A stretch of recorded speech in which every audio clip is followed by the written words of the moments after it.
Leave God in our hearts forever. Hi friends, I am Martin. Friends, இந்த வீடியோவில் இந்த direct to இன்டைரக்டில் இந்த tense மாற்றங்கள் பற்றி தெளிவாக டீட்டெயிலாக படிச்சிருவோம் வாங்க.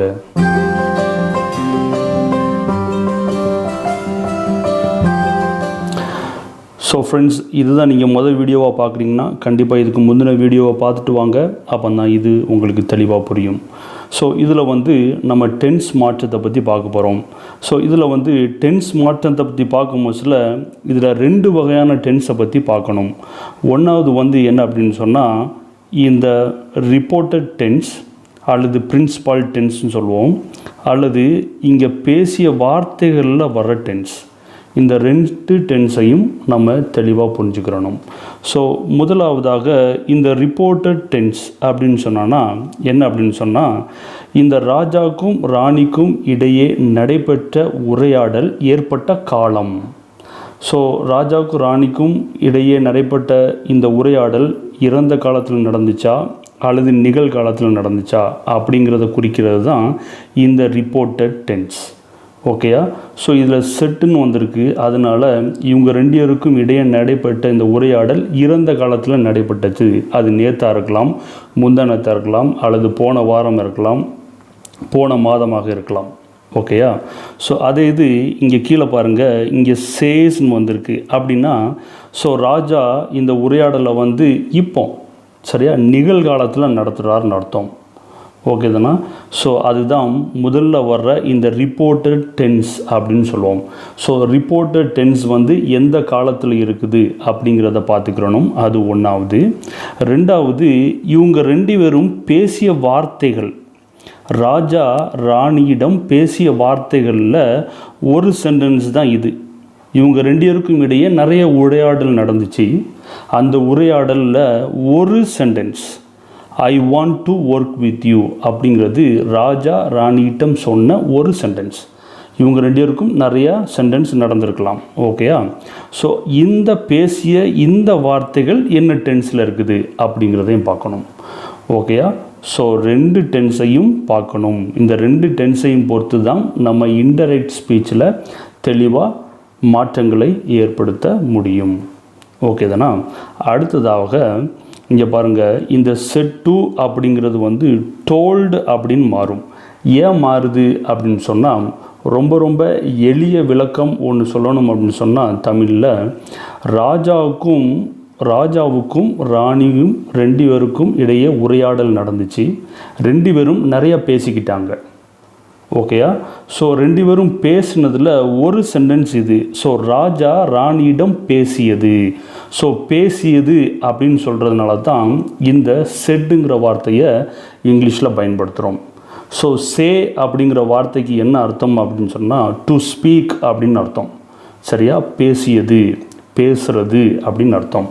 ஸோ ராஜா ராணியிடம் பேசியது, அதுதான் என்னது, ஐ want to work with you. எக்ஸாக்டாக ராஜா சொன்ன அந்த வார்த்தைகள். ஓகேயா? ஸோ இதை நாம் இன்னொருத்தர்கிட்ட போய் சொல்லும் போச்சில் தான் அது இன்டைரக்ட் ஸ்பீச் ஆகுது. ஓகேயா? அப்போ இன்னொருத்தர்கிட்ட போய் சொல்லும் போச்சில் ராஜா ராணியிடம் சொன்னார் அப்படின்னு சொல்லுவோம். அப்போது ராஜா ராணியிடம் சொன்னார் அப்படிங்கிற வார்த்தை தான் இந்த டோல்டுங்கிற வார்த்தை. ஓகேயா? ஸோ அதனால தான் இந்த செட்டுங்கிறது டோல்டு அப்படின்னு மாறுது. ஓகே தானா? இது கேள்வியாக கேட்கும் போச்சில் கேட்டார் அப்படின்னு மாறிடும். ஓகே தானா? ஸோ அதனால தான் இந்த செட்டு, இந்த ரிப்போர்ட்டட் டென்ஸ் டோல்டாக மாறுது.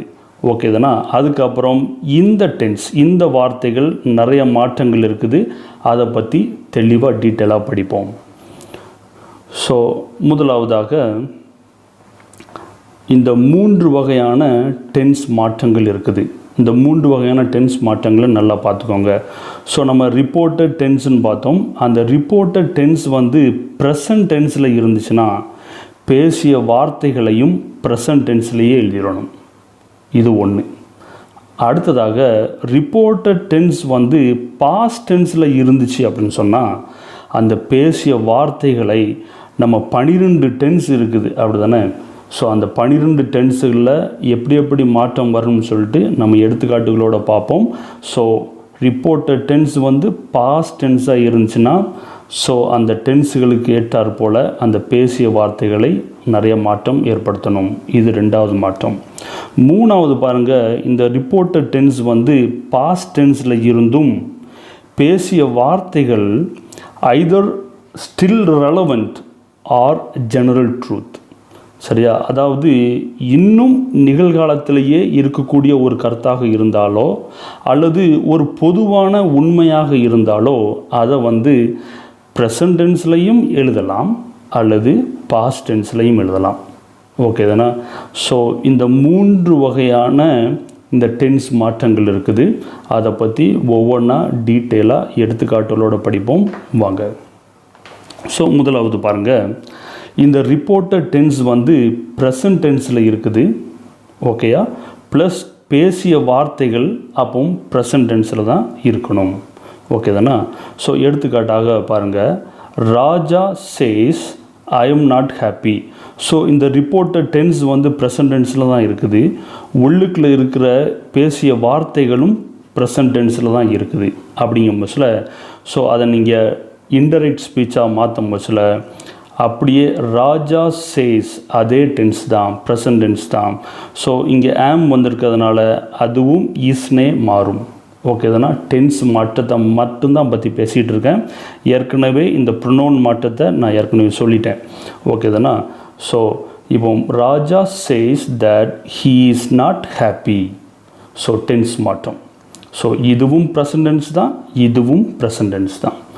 அடுத்தது பாருங்கள், இன்னொரு எடுத்துக்காட்டு. Raja has just said I have done my job. ஓகேயா? ஸோ இது பாருங்கள், இது வந்து ப்ரெசன்ட் டென்ஸ் தான். ஸோ இதுவும் ப்ரெசன்ட் டென்ஸில் தான் இருக்குது. அதனால் நீங்கள் இன்டைரக்ட் ஸ்பீச்லையும் ப்ரெசன்ட் டென்ஸ்லேயே தான் எழுதணும். So Raja has just set that he has done he's job. So இதுவும் ப்ரெசன்ட் டென்ஸ் தான். ஓகே தானே? ஸோ அப்போது ரிப்போர்ட்டட் டென்ஸ் வந்து ப்ரெசன்ட் டென்ஸில் இருந்துச்சுன்னா பேசிய வார்த்தைகளும் ப்ரெசன்ட் டென்ஸில் தான் இருக்கணும். ஓகேயா?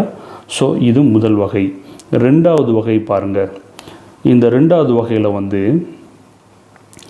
ரிப்போர்ட்டட் டென்ஸ் பாஸ்ட் டென்ஸில் இருந்துச்சுன்னா பேசிய வார்த்தைகளை டென்ஸிற்கு ஏற்றாற் போல் மாற்றி அமைக்க வேண்டும். ஸோ இதில் வந்து மொத்தம் 12 டென்ஸ் இருக்குது. ஓகே தானே? ஸோ எப்படி மாற்றுறது அப்படிங்கிறத ஈஸியாக சொல்கிறேன், புரிஞ்சுக்கோங்க. ஸோ இந்த பேசிய வார்த்தைகள் ப்ரெசன்ட் டென்ஸில் இருந்துச்சுன்னா, சிம்பிள் ப்ரெசன்ட் டென்ஸில் இருந்துச்சுன்னா அதை சிம்பிள் பாஸ்ட் டென்ஸில் மாற்றணும். ஓகே தானே? ஸோ கண்டினியூஸ் ப்ரெசன்ட் டென்ஸில் இருந்துச்சுன்னா கண்டினியூஸ் பாஸ்ட் டென்ஸில் மாற்றணும். ஸோ பெர்ஃபெக்ட் ப்ரெசன்ட் டென்ஸில் இருந்துச்சுன்னா பெர்ஃபெக்ட் பாஸ்ட் டென்ஸில் மாற்றணும். ஓகே தானே? அடுத்தது பெர்ஃபெக்ட் கண்டினியூஸ் ப்ரெசன்ட் டென்ஸில் இருந்துச்சுன்னா பெர்ஃபெக்ட் கண்டினியூஸ் பாஸ்ட் டென்ஸில் மாற்றணும். ஸோ என்ன அர்த்தம்? மொத்தத்தில் ப்ரெசன்ட் டென்ஸில் இருந்துச்சுன்னா அந்தந்த பாஸ்ட் டென்ஸுக்கு மாற்றணும். ஓகே தானே? ஸோ ரெண்டாவது பாருங்கள், சிம்பிள் பாஸ்ட் டென்ஸில் இருந்துச்சுன்னா அதை அப்படியே பெர்ஃபெக்ட் பாஸ்ட் டென்ஸாக மாற்றி எழுதணும். ஓகே தானே? அடுத்தது கண்டினியூஸ் பாஸ்ட் டென்ஸில் இருந்துச்சுன்னா அதை அப்படியே பெர்ஃபெக்ட் கண்டினியூஸ் பாஸ்ட் டென்ஸில் மாற்றி எழுதணும். ஓகே தானே? அடுத்ததாக இந்த ஃப்யூச்சர் டென்ஸில் இருந்துச்சுன்னா இதை வந்து ஃப்யூச்சர் பாஸ்ட் டென்ஸில் எழுதணும். ஸோ ஃப்யூச்சர் பாஸ்ட் டென்ஸில் எழுதணும்னா என்ன அர்த்தம்? For example I will go அப்படின்னு இருந்துச்சுன்னா ஐ வுட் கோ அப்படின்னு எழுதணும். அதே இது ஐ ஷால் கோ அப்படின்னு இருந்துச்சுன்னா ஐ ஷுட் கோ அப்படின்னு எழுதணும். ஐ மே கோ அப்படின்னு இருந்துச்சுன்னா ஐ மைட் கோ அப்படின்னு எழுதணும். ஐ கேன் கோ அப்படின்னு இருந்துச்சுன்னா ஐ குட் கோ அப்படின்னு மாற்றி எழுதணும். ஸோ அதை தான் வந்து past tense, future past tense அப்படின்னு சொல்கிறோம். ஓகே தானே? ஸோ அதே மாதிரி தான் இங்கே கண்டினியூஸ் டென்ஸில் ஃப்யூச்சரில் இருந்துச்சுன்னா அது அப்படியே ஃப்யூச்சர் பாஸ்ட் டென்ஸாக எழுதிடணும். ஸோ அதே மாதிரி பெர்ஃபெக்ட் டென்ஸில் ஃப்யூச்சரில் இருந்துச்சுன்னா அதை அப்படியே ஃப்யூச்சர் பாஸ்ட் டென்ஸாக எழுதிடணும். அடுத்தது பெர்ஃபெக்ட் கண்டினியூஸ் டென்ஸில் ஃப்யூச்சரில் இருந்துச்சுன்னா அது அப்படியே ஃப்யூச்சர் பாஸ்ட் டென்ஸாக எழுதிடணும். ஓகே தானே? ஸோ அடுத்தது இன்னும் ஒன்று இருக்குது. இந்த பேசிய வார்த்தைகள் வந்து பேசிய வார்த்தைகளே இந்த பெர்ஃபெக்ட் பாஸ்ட் டென்ஸில் இருந்துச்சுன்னா அதை மறுபடியும் அப்படியே பெர்ஃபெக்ட் பாஸ்ட் டென்ஸாகவே எழுதிடணும். ஓகே தானே? அடுத்தது இந்த பேசிய இந்த வார்த்தைகள் பெர்ஃபெக்ட் கண்டினியூஸ் பாஸ்ட் டென்ஸில் இருந்துச்சுன்னா அதை மறுபடியும் பெர்ஃபெக்ட் கண்டினியூஸ் பாஸ்ட் டென்ஸாகவே எழுதிடணும். ஓகே தானே? ஸோ இது எல்லாத்துக்கும் ஒரு எடுத்துக்காட்டு பாருங்கள், உங்களுக்கு புரியும். ஸோ முதலாவதாக சிம்பிள் டென்ஸில் பாருங்கள். ஸோ சிம்பிள் டென்ஸில் Raja said to Rani I want to work with you. ஓகேயா? ஸோ இது வந்து சிம்பிள் ப்ரெசன்ட் டென்ஸில் இருக்குது. ஸோ அதனால் அதை அப்படியே சிம்பிள் பாஸ்ட் டென்ஸில் எழுத வேண்டியதான். ஓகே தானே? ஸோ அதனால் Raja told Rani that he wanted to work with her. Okay தானே? ஸோ இந்த ப்ரொனவுன் மாற்றத்தை பற்றி ஏற்கனவே சொல்லிட்டேன். இந்த டோல்டு ஏன் வருதுன்னு அதுவும் சொல்லிட்டேன். இந்த ஹெர் அப்படிங்கிறத பற்றி நம்ம அடுத்த வீடியோவில் படிப்போம். இந்த இணைப்பு சொல் தேட் பற்றியும் அடுத்த வீடியோவில் படிப்போம். ஸோ இப்போ நீங்கள் இந்த டென்ஸை மட்டும் பாருங்கள். ஓகே தானே? ஸோ அடுத்தது Raja said to Rani I wanted to work with you. So இது வந்து சிம்பிள் பாஸ்ட் டென்ஸில் இருக்குது. அதை அப்படியே வந்து பெர்ஃபெக்ட் பாஸ்ட் டென்ஸாக மாற்றி எழுதிடணும். Okay, Raja told Rani that he had wanted to work with her. ஓகேயா? அடுத்தது Raja said to Rani I will work with you. So இது வந்து சிம்பிள் ஃப்யூச்சர் டென்ஸில் இருக்குது. அதை அப்படியே சிம்பிள் பாஸ்ட் ஃப்யூச்சர்னு சொன்னேன். ஸோ என்ன அர்த்தம்? வில் வந்துச்சுன்னா அப்படியே வுட்டுன்னு போட்டுறணும். ஓகே தானே? ஸோ அதனால் Raja told Rani that he would work with her அப்படின்னு மாறிடும். ஓகே தானே? ஸோ அடுத்தது பாருங்கள் கண்டினியூஸ் டென்ஸ்.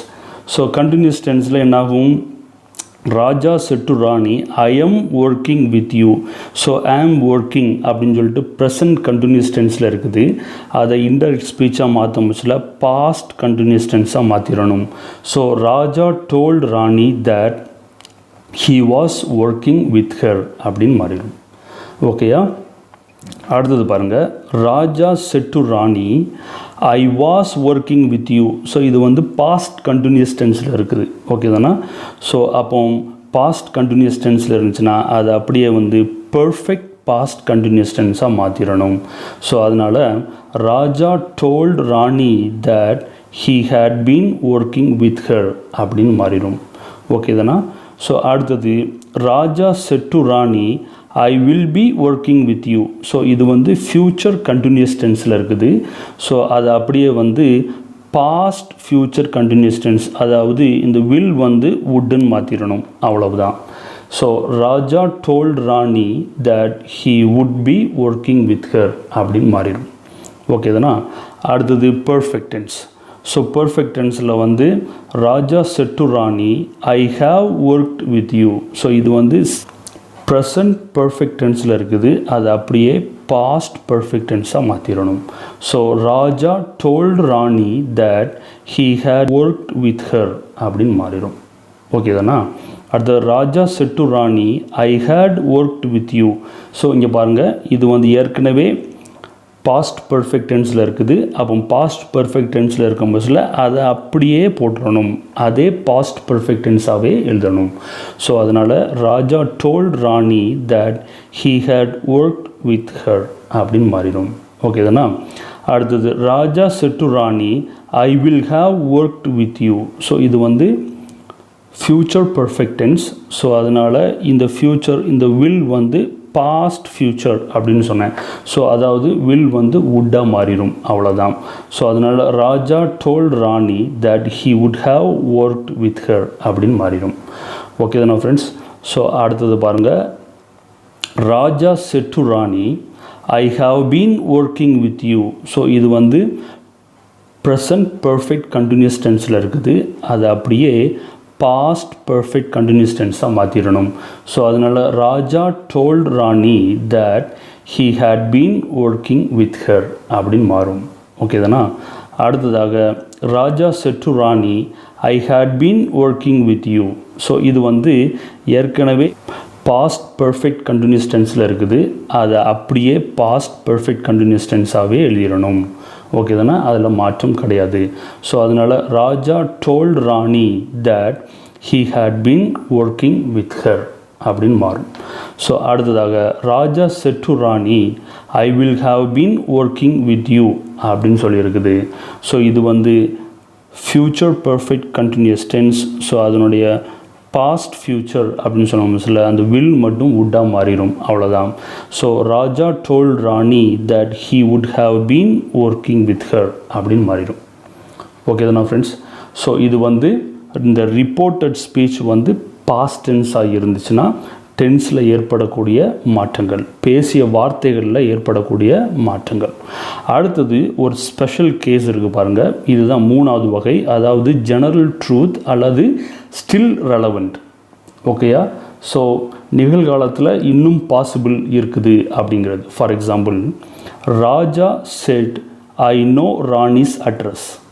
ஓகேயா? ஸோ ராஜா சொல்கிறாரு ஐ நோ ராணிஸ் அட்ரஸ், அதாவது எனக்கு ராணியினுடைய முகவரி தெரியும். ஓகே தானே? ஸோ இப்போ ராணியினுடைய முகவரி தெரியும் அப்படிங்கிறது ஒரு நிகழ்காலம் தான். எல்லா காலத்துலையுமே அவருக்கு தெரியும், இப்பொழுதும் தெரியும், நாளைக்கு கேட்டாலும் ராஜன் அட்ரஸ் எனக்கு தெரியும் தான் சொல்ல போகிறாரு. அடுத்த வருஷம் கேட்டாலும் ராணியுடைய அட்ரஸ் எனக்கு தெரியும் அப்படின்னு தான் சொல்ல போகிறாரு. ஸோ அது எப்பொழுதுமே நிகழ்காலமாகத்தான் இருக்க போகுது. ஓகே தானே? அதனால தான் இது ஸ்டில் ரெலவெண்ட் அப்படின்னு சொல்கிறோம்.